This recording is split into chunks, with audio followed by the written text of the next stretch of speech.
عزیز طلبہ، آپ کو معلوم ہے یہ پروقار تقریب بسلسلہ انٹری ٹیسٹ تخصص فی الفقہ، تخصص فی المعقولات اور عربی درس نظامی کے افتتاح کے لیے ہے۔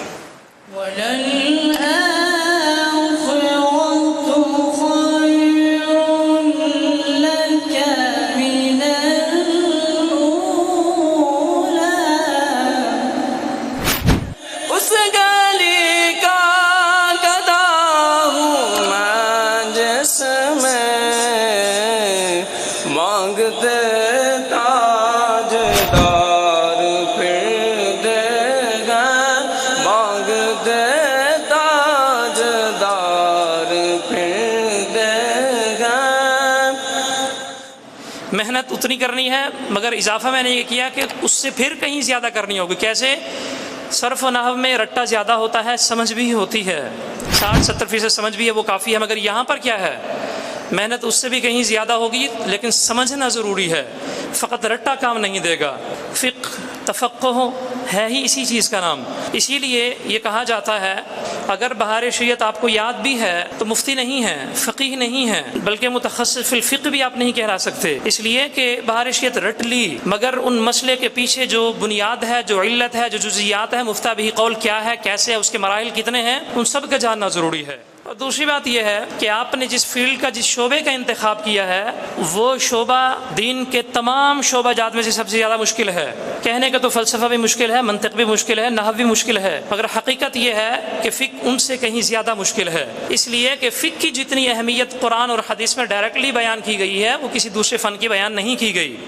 چنانچہ تخصص فی المعقولات میں جو ایسے طالب علم ہیں جن کے نظریاتی حادثات جو لاحق ہو چکے ہیں، ان کے علاج کا معقول انتظام کیا جاتا ہے، اور ان کی نیتوں کو بھی ٹھیک کیا جاتا ہے، ان کو جدید فتنوں سے بھی آگاہ کیا جاتا ہے تاکہ وہ آگے ان چیلنجز کو سمجھیں اور دین اسلام کی صحیح تشریحات کو آگے پہنچائیں، خود بھی اپنا قبلہ درست کریں اور دوسروں کا بھی قبلہ درست کریں۔ تخصص فی الاقتصاد الاسلامی کا بنیادی مقصد یہ ہے کسب معاش، اور جہاں پر بھی پیسے کا لین دین ہے، انڈیویجول کیپیسٹی میں یا کلیکٹیولی، اس تمام کو شریعت مطہرہ کے اصولوں پر استوار کرنا۔ اٹ مینز میں یہاں پر اسلامک بینکنگ، اسلامک فائنینس اور موجودہ اسلامک اکنامکس کو ڈیفینڈ کرنے کے لیے کھڑا ہوا نہیں ہوا، بلکہ میری ٹیم، ہمارا پورا institution along with Saylani welfare international trust, ہم سب یہ چاہتے ہیں کہ genuine spirit of Islamic finance must be introduced. کوئی بھی ادارہ، کوئی بھی ملک، کوئی بھی گھر، کوئی بھی تحریک، کوئی بھی تنظیم، اس کی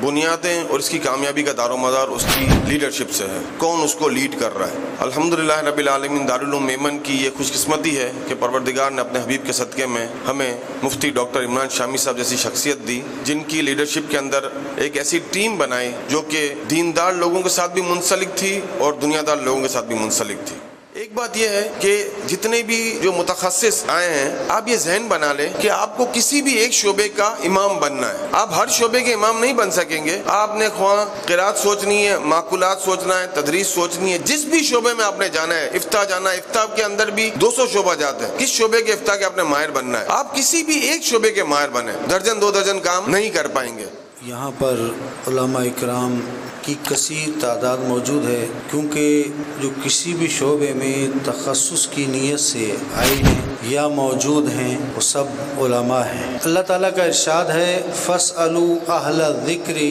إِن كُنتُمْ لَا تَعْلَمُونَ، پوچھو،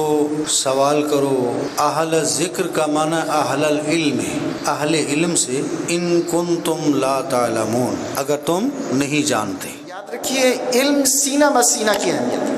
اس علم کا کوئی اعتبار نہیں جو سینہ بسینہ نہیں۔ اور ہمارے طلبہ عمومی طور پر جب مدارس میں پڑھتے ہیں تو استاد کوشش یہ کر رہا ہوتا ہے کہ طالب علم کو مفتہ بھی قول بتائے، مفتہ بھی یاد کروا دے، اس کے بعد بھی طالب علم خود آگے بڑھتا رہتا ہے، اسے اقوال پتہ لگتے رہتے ہیں اور اسے سمجھ رہتی ہے کہ یہ قول موجود ہے، یہ قول موجود ہے، یہ قول موجود ہے، لیکن عمل اس پر ہوگا، اور ان اقوال پر عمل اس وجہ سے نہیں ہے۔ لیکن طالب علم جب باہر کی دنیا میں جاتا ہے، پی ایچ ڈی حضرات کے پاس، ان کے پاس اقوال ہی ہوتے ہیں لیکن انہیں یہ نہیں پتہ ہوتا کہ کس پہ کیسے عمل کرنا ہے۔ اللہ تبارک و تعالی ہم تمام کو اخلاص عطا فرمائے، اور اللہ تبارک و تعالی نے ہمیں جہاں دین پڑھنے کی توفیق دی، ہمیں دین کی خدمت کی بھی توفیق عطا فرمائے، اور ہمیں منہج حق اہل سنہ یعنی اشاعرہ والماتریدیہ اور تصوف میں مذہب جنیدی جس میں تمام طرق شامل ہیں، اللہ تبارک و تعالی ہمیں اس پہ قائم و دائم رکھے۔ العالمین محفل مبارکہ کو قبول منظور فرما۔ یا اللہ یہ اہتمام علم دین تشہیر کا جو کیا گیا ہے، رب کریم اس میں کامیابی عطا فرما۔ صلی اللہ تعالی علی خیر خلقی محمد علیہ